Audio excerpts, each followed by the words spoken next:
ಮಗಳೇ, ಇವತ್ತು ನಾವು 1ನೇ ತರಗತಿಯ ಪಾಠ 4 ಹೂದೋಟ ಗದ್ಯದ ಸಾರಾಂಶ ನೋಡೋಣ. ಸುಮಾ, ಅಜ್ಜಿ ನೀವು ದಿನಾಲು ಸಂಜೆ ಹೂದೋಟಕ್ಕೆ ಬರುತ್ತೀರಿ ಅಲ್ಲವೇ? ಸುಮಾ ಏನಂತ ಅಂತಾಳೆ, ಅಜ್ಜಿ ನೀವು ದಿನಾಲು ಸಂಜೆ ಹೂದೋಟಕ್ಕೆ ಬರುತ್ತೀರಿ ಅಲ್ಲವೇ ಅಂತ ಕೇಳ್ತಾಳೆ. ಅಜ್ಜಿ, ಹೌದು ಮಗು, ಹೂದೋಟಕ್ಕೆ ಬರೋದು ನನಗೆ ತುಂಬಾ ಇಷ್ಟ. ಅಜ್ಜಿ ಹೇಳ್ತಾಳೆ, ಹೌದು ಮಗು, ಹೂದೋಟಕ್ಕೆ ಬರೋದು ನನಗೆ ತುಂಬಾ ಇಷ್ಟ ಅಂತ. ಸುಮಾ, ಅಜ್ಜಿಯಲ್ಲಿ ಹಲವಾರು ಮಂದಿ ನಡೆಯುತ್ತಾರಲ್ಲ ಏಕೆ? ಸುಮಾ ಅಂತಾಳೆ, ಅಜ್ಜಿ ಅಲ್ಲಿ ಹಲವಾರು ಮಂದಿ ನಡೆಯುತ್ತಾರಲ್ಲ ಏಕೆ ಅಂತ. ಅಜ್ಜಿ ಹೇಳುತ್ತಾಳೆ, ನಡೆಯುವುದು ದೇಹಕ್ಕೆ ಒಳ್ಳೆಯ ವ್ಯಾಯಾಮ, ಈ ವ್ಯಾಯಾಮ ಆರೋಗ್ಯಕ್ಕೆ ಅಗತ್ಯ ಅಂತ.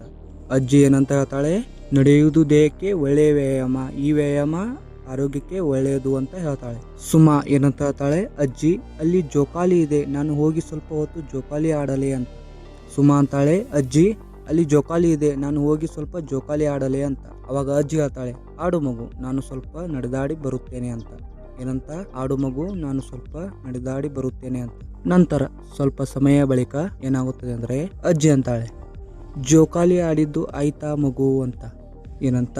ಜೋಕಾಲಿ ಆಡಿದ್ದು ಆಯ್ತಾ ಮಗು ಅಂತ ಅಜ್ಜಿ ಅಂತಾಳೆ. ಅವಾಗ ಸುಮಾ ಅಂತಾಳೆ, ಸುಮಾ ಆಯ್ತು ಅಜ್ಜಿ, ನಿಮ್ಮ ನಡೆದಾಟ ಆಯ್ತೇ ಅಂತ. ಏನಂತ ಹೇಳ್ತಾಳೆ ಸುಮಾ? ಆಯ್ತು ಅಜ್ಜಿ, ನಿಮ್ಮ ನಡೆದಾಟ ಆಯ್ತೇ ಅಂತ. ಅಜ್ಜಿ, ಆಯ್ತು ಮಗು, ಈಗ ಮನೆಗೆ ಹೋಗೋಣವೇ ಅಂತ ಹೇಳ್ತಾಳೆ. ಅಜ್ಜಿ ಏನಂತಾಳೆ, ಆಯ್ತು ಮಗು, ಈಗ ಮನೆಗೆ ಹೋಗೋಣವೇ ಅಂತ. ಸುಮಾ, ಅಜ್ಜಿ ನಾನು ದಿನಾಲು ನಿಮ್ಮ ಜೊತೆಗೆ ಹೂದೋಟಕ್ಕೆ ಬರುವೆ ಅಂತ ಹೇಳ್ತಾಳೆ. ಏನಂತ ಹೇಳ್ತಾಳೆ? ಅಜ್ಜಿ ನಾನು ದಿನಾಲು ನಿಮ್ಮ ಜೊತೆ ಹೂದೋಟಕ್ಕೆ ಬರುತ್ತೇನೆ ಅಂತ. ಅಜ್ಜಿ, ನೀನು ತುಂಬಾ ಜಾಣೆ, ಮಕ್ಕಳು ಚಿಕ್ಕಂದಿನಿಂದಲೇ ಇಂಥ ಒಳ್ಳೆಯ ಅಭ್ಯಾಸಗಳನ್ನು ಬೆಳೆಸಿಕೊಳ್ಳುವುದು ಒಳ್ಳೆಯದು ಅಂತ ಹೇಳ್ತಾಳೆ ಅಜ್ಜಿ. ಏನಂತ ಹೇಳ್ತಾಳೆ ಅಜ್ಜಿ? ನೀನು ತುಂಬಾ ಜಾಣೆ, ಮಕ್ಕಳು ಚಿಕ್ಕಂದಿನಿಂದಲೇ ಇಂಥ ಒಳ್ಳೆಯ ಅಭ್ಯಾಸವನ್ನು ಬೆಳೆಸಿಕೊಳ್ಳುವುದು ಒಳ್ಳೆಯದು ಅಂತ ಸುಮಾಗೆ ಹೇಳ್ತಾಳೆ. ಆವಾಗ ಇಲ್ಲಿಗೆ ಈ ಪಾಠ ಮುಕ್ತಾಯಗೊಂಡಿದೆ ಮಕ್ಕಳೇ. ಧನ್ಯವಾದಗಳು.